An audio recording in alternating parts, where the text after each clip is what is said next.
Is your 2014 Mazda CX-5 key fob not working? Don't worry, it's a common issue with simple fixes. The most frequent cause, affecting 70–80% of cases, is a dead battery.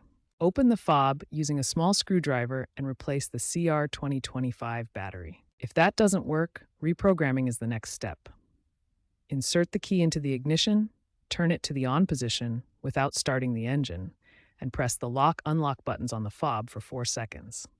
Then cycle the ignition off and on twice. This process resets the fob's ID in the car's memory. If these steps do not work, there may be an issue with the receiver. Keep in mind that official Mazda service bulletins confirm that key fob failures often stem from battery depletion or signal interference. Statistics from RepairPal and Edmunds estimate that key fob problems account for 15–20% of Mazda CX-5 service visits, with battery issues at 75% and reprogramming at 25%. If reprogramming your key fob fails, the issue may lie with the receiver module in the vehicle's body control module. To reset the receiver, disconnect the car battery for 10 to 15 minutes. This clears stored codes and addresses signal dropouts from electrical faults, metal interference, or moisture damage. Then reconnect and reprogram the fob.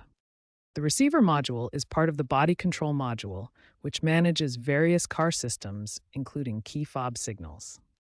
While newer Mazdas use digital keys, the 2014 CX-5 relies on traditional methods with no native upgrade path.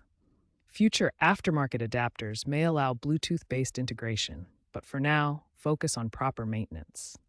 Be aware that improperly reprogrammed fobs might be vulnerable to relay attacks. For complex cases, seek professional help to avoid theft vulnerabilities. DIY fixes have an 85% success rate, but consult a dealer for warranty-covered faults.